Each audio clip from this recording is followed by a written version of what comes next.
Hello and welcome to another episode of The Average EV. We are taking a quick trip to the beach and you're going to join us as we go to the EV charging desert that is Delaware. Let's get into it.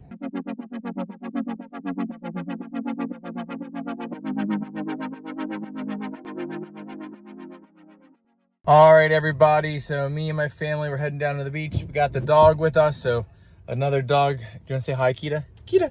Hello. Hello, hello, hello. Anyways, she's super excited. She's a big fan of the beach. But yep. It's just coming. Yeah. So anyways, we are on the way. We're starting at 71%. I'm gonna log all the efficiency. It's a little bit colder, it's a little rainy, so probably gonna not get optimal efficiency, but we're gonna be just fine.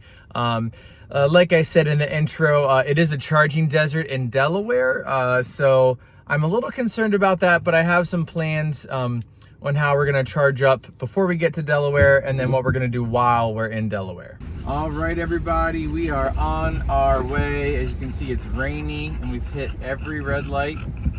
Sorry if you can't hear me over my co-pilot, but we're about to cross over the Bay Bridge. And then as soon as we get over the bridge, we're gonna go to the Queenstown Premium Outlets and we're gonna charge up there. We should arrive with about 40%. But we're gonna go to the beach. Yeah, then we're going to the beach. But when we get there at about 40%, we're gonna charge up as much as we can. Hopefully do 100%. I don't like to charge 100% often, but since Delaware is a charging desert, if we charge up to 100%, we should arrive to our destination at around 80%. So that's kind of the plan right now. We will catch you next at the charger. All right, everybody, we're here in some stop and go traffic. Here we go, we're stopping. And I have to say, Travel Assist is doing a great job. It's stopping us, it's going us. Really making this traffic scenario not as annoying as it could be. All right, everybody, we're here at the Queenstown Premium Outlet, Electrify America. Looks well loved. All right, gonna go ahead, plug in. We should have plug and charge, good to go. So let's plug in. Look at that, one-handed. Connecting to vehicle, and you can tell it's raining a little bit, so that's always nice. Taking a while, making me nervous. Processing, there we go, payment authorized. Now I'm not expecting full speeds. The battery, so when we left, it was 55 degrees Fahrenheit, and it was 55 degrees Fahrenheit when we arrived here, driving for almost an hour and a half, 2 hours. So just in case you think driving warms up your battery, it really doesn't, unfortunately. Preconditioning will warm it up, charging will warm it up, but you'd have to drive for a really long time to warm it up enough. All right, so we arrived here at 40% and we're getting 79 kilowatts. That's about what I would expect with the battery pack and the state of charge. So it will warm up a little bit and it will go up a little bit in charge power, but I'm not expecting much more than this given the conditions. All right, everybody, here are the stats for that trip. 71 miles, 2 hours of driving, 3.5 miles per kilowatt hour consumption, which is really good. A lower average speed there. And we're gonna charge up as much as we can. Not sure, probably not 100, maybe 90%, because we're gonna go grab dinner and I don't wanna leave the battery at 100%. All right, everybody, you can see we're charging at 62 kilowatts again, and this has 60% state of charge. When the battery's not warm enough, you're gonna get lower speeds. Also, if you plug in at a higher state of charge, there's gonna be more resistance, so you're not gonna get as high of speeds. I see a lot of people say that they never get the full charging speeds that I show, and those are two very likely reasons why you might be getting slower charging speeds.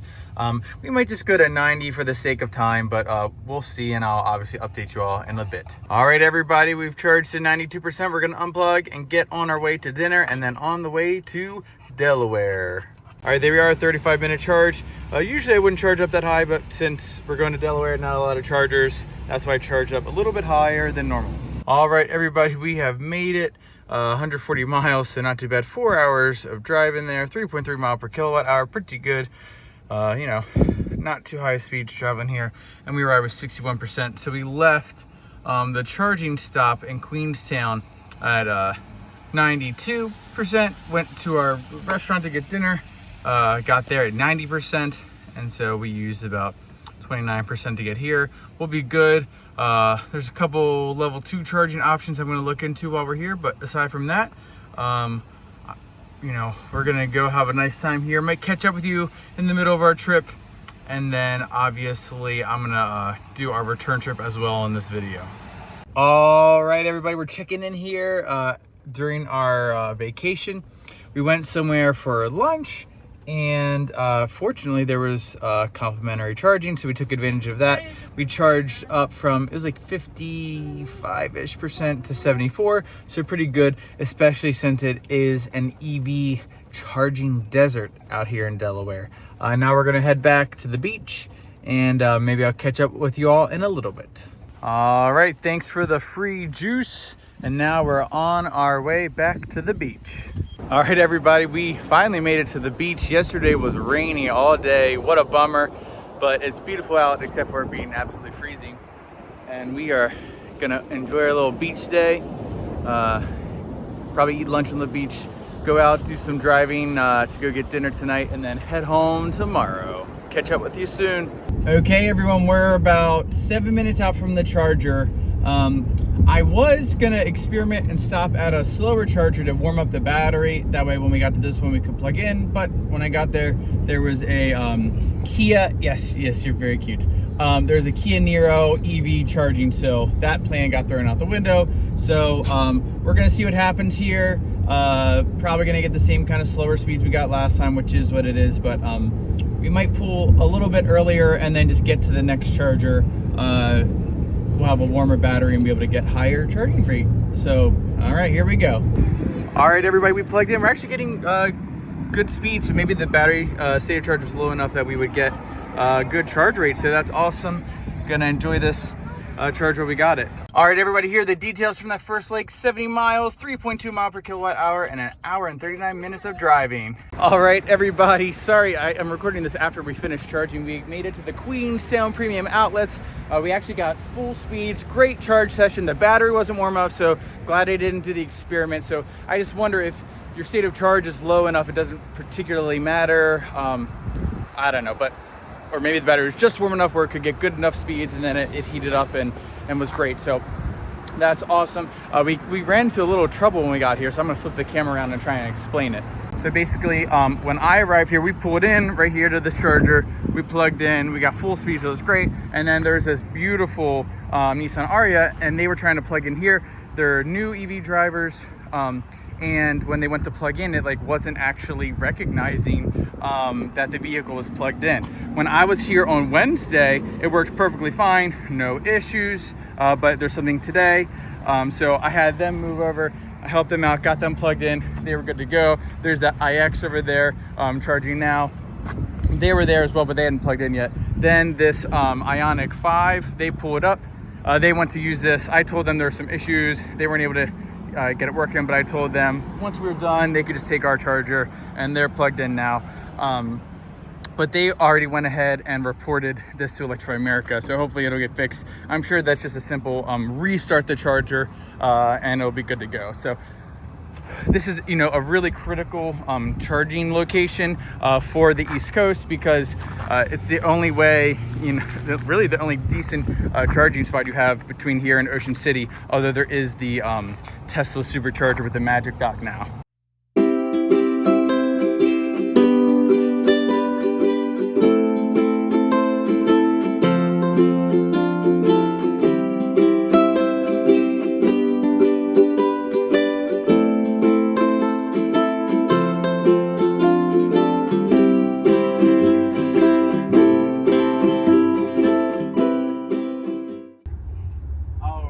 Everybody, so we are on our way.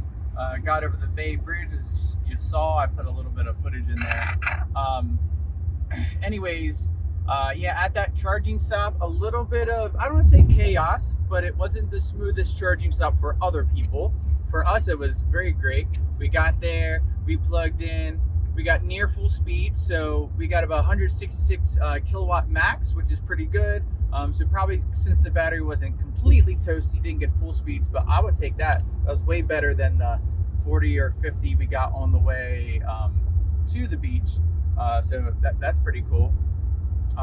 And then, like I said, I had to help all those people out. But we only charged for 17 minutes. What were your thoughts about that?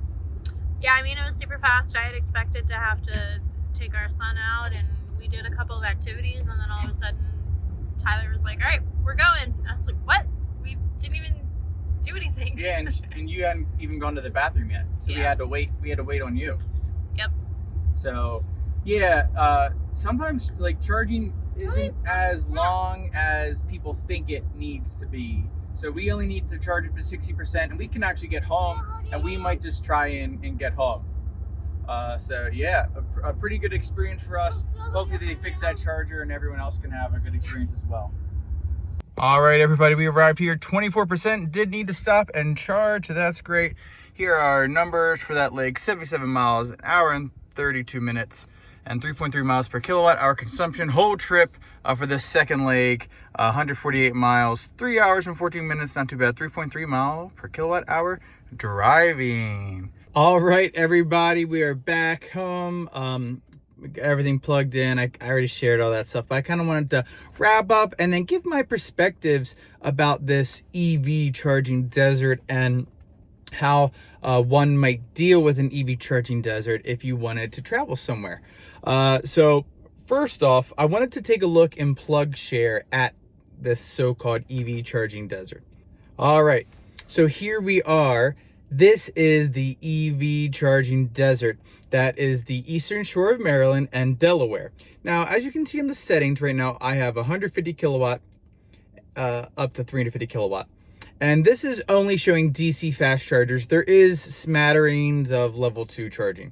But when you're traveling great distance and you want to get somewhere, level 2 is not really an option.